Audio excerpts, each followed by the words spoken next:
Hey everybody, Shaelene here. I am here to talk to you today about my take on the Encanto characters when identifying secondary targets. And I have to tell you, I've been thinking about this for weeks. I watch Encanto on average probably 4 times a week because I have a toddler, and I listen to the soundtrack over and over because I have a toddler.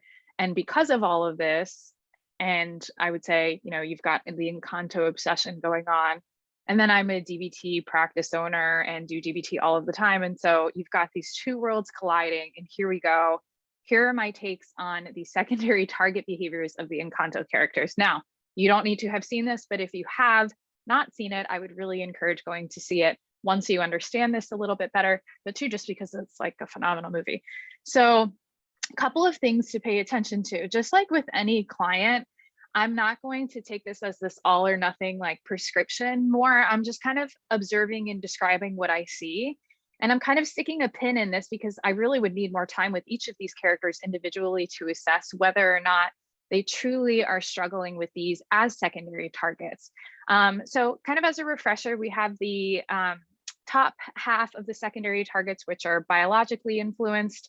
And then we have the bottom half of the secondary targets, which are kind of, I like to think of it as shaped by our environment or the social standards at the time.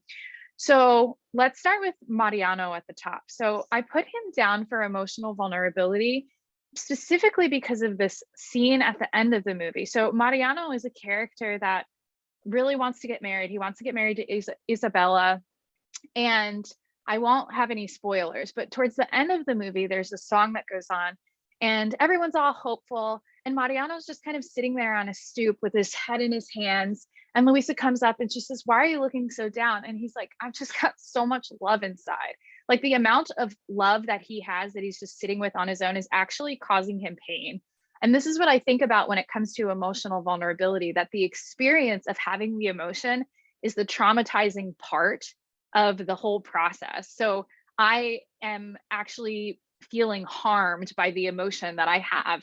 And so that's why I really liked Mariano for the example. It's like he doesn't know what to do with the amount of love that he has inside. And so he's kind of just sitting there and crying, poor thing.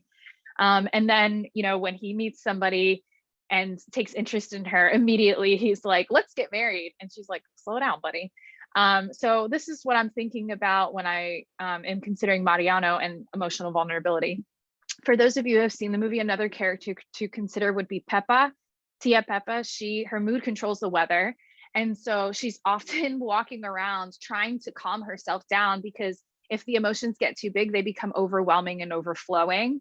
Literally, like there will be a big cloud and it'll cause a hurricane. And so she's constantly trying to regulate herself, and she says, "Clear skies, clear skies." So that way the weather doesn't get out of control, AKA, so her emotions don't get out of control. Okay, and now I've got my girl Luisa, who is my son's favorite character. He calls her Big Mommy, even though she's not a mom in the movie that I know of.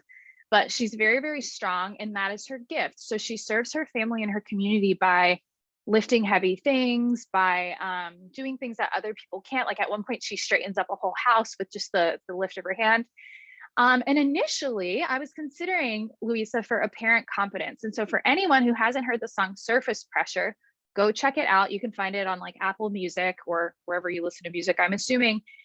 And in the song Surface Pressure, so again, I'm talking about apparent competence right now, she talks about how she feels under the surface. She says, "Can I somehow preserve this? I think about, will I fulfill my purpose? I'm nervous." And that her family just continues to give her task after task after task. So on the outside, she appears way more confident than she actually is. Nobody actually questions that she has any difficulty with taking on more. At one point, she says in the song, "Give it to your sister's older, give her all the heavy things we can't shoulder," and how she needs to bend and never break. And so these things cue me into apparent competence. Now, remember that just because somebody has a target in one area doesn't automatically mean they have the other, but you may want to look out for it. So if I was doing this whole presentation on Luisa, I'd have different things to say about her in regard to these different targets. So that was her on apparent competence, but also considering active passivity. And this is one that I didn't really think of until I was talking to my dear friend, Catherine, who is always watching Encanto as well with her children. And what she said to me made a lot of sense, that the way in which Luisa activates her environment is very significant for active passivity, and I'll tell you why. Mirabelle is trying to save she's trying to save the hope in the movie. She's trying to save the miracle, and she's trying to do whatever she can to figure out why her family is falling apart. And so when she starts to investigate and she starts to get worried, Luisa's eyes starts to twitch. And just from her eye twitching, everyone around her is kind of like, oh my God, what is wrong? She's showing like something's wrong. And so that gets that gets her environment around her to activate without her even doing anything. She also has moments where she starts to lose her gifts, Luisa. She starts to feel weak. She can't lift things. And when she goes to do it, she just kind of like falls apart and cries. And then people run up to her and try to take care of her. And so that's what we're thinking of when we're considering active passivity. So the way in which the person acts or behaves activates the environment to respond. Okay, I'm going to keep going down. We've got Abuela, who's the matriarch of the family. And I'm considering Abuela for inhibited grieving, and mostly because she spends a lot of time in the movie just kind of going about the motions without really paying attention to the fact that she's really worried and she's really avoiding a lot of the difficult pain that she could be feeling if she allowed herself to. It seems like she's really into how the outside appears and appearing strong for her family. Like, so it comes for good reason. So maybe there's a bit of apparent competence going on with Abuela as well. But just like in every Disney movie, I'm not considering this a spoiler because literally in every Disney movie, somebody dies in the beginning. So her husband dies in the very beginning of the movie. And, she doesn't really show any hints of grief of that at all.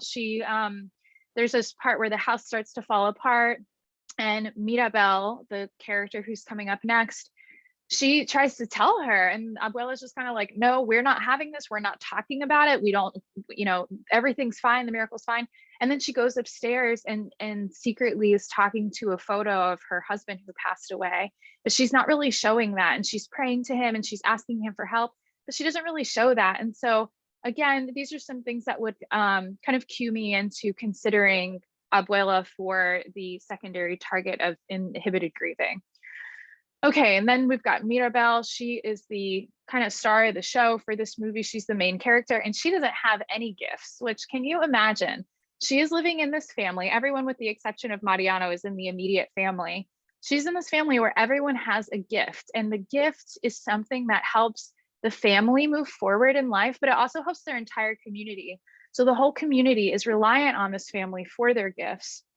And so Mirabelle has no gift, and she works really hard to try and compensate for that. In the beginning of the movie, she's trying to decorate the house for the party, but the house is magical and it can decorate itself.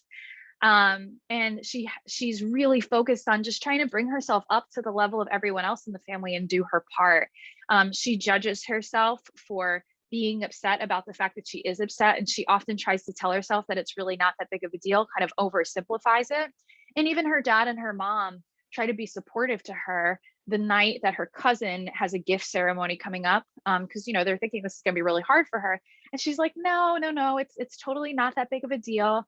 And the dad says, coming into a family where everyone is exceptional, it's easy to feel very unexceptional, not a real word, but I think he really highlights it, and she kind of makes it seem like it's really not that big of a deal. She kind of minimizes it and then just tries to keep moving forward. So again, could this be a bit of apparent competence? It could be, but there's also a song that she sings where she talks about all of the things that she can't do. She can't move the mountains like her sister Luisa. She can't make the flowers bloom like her sister Isabella.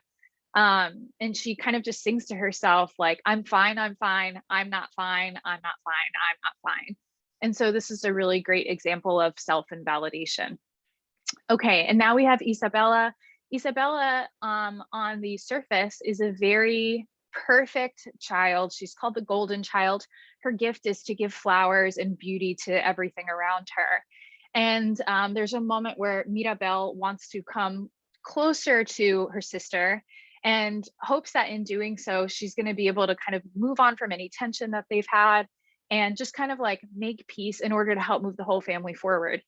And in doing that, Isabella has this moment where she gets kind of fed up with all of the perfection and the expectations around her. It's not until she kind of makes a mistake that she opens up that floodgate and lets that part of her have a little bit more light. So she makes, I think, like a cactus or something. And she says, this isn't symmetrical or perfect, but it's still beautiful. And she wants to know what more she can do. What other gifts might she have other than beauty and being perfect and being able to give all of these beautiful flowers to everyone. So it's not until that moment that, we kind of recognize there's a bit of inaccurate expression going on. Her sister and her family had no idea that she was unhappy in putting this presentation out to the world that she was perfect. They thought that, she wanted to get married, and she kind of said, like, listen, I don't want to do any of this. I'm doing it all for the family.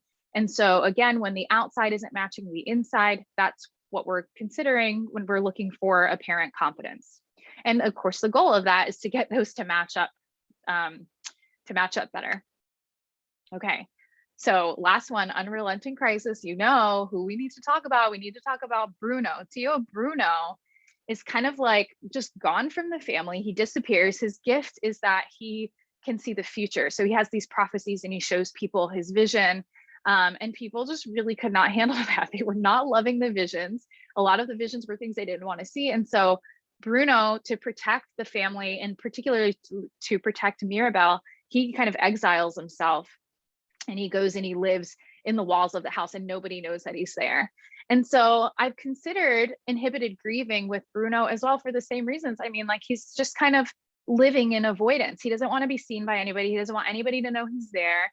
And he no longer does visions because of the emotions that it brings up for the people around him. And then the emotions that brings up for him.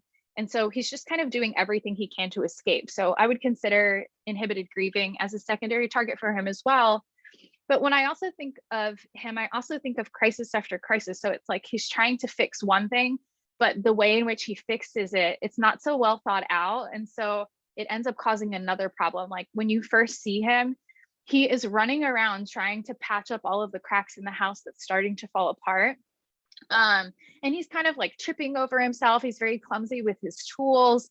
He breaks things on accident. When he comes in towards the end of the movie, he's riding on a horse and he kind of falls off. He's trying to stand up for Mirabel with the grandmother being there without really understanding what's going on. And so when we're thinking of unrelenting crisis, we're thinking about problem after problem after problem. The other reason that I consider Bruno with the secondary target of unrelenting crisis is more about the environment. And this is just my own take on it. But I think that there's a way in which those who really struggle with having unrelenting crisis in their life really get cast as the villain in their lives.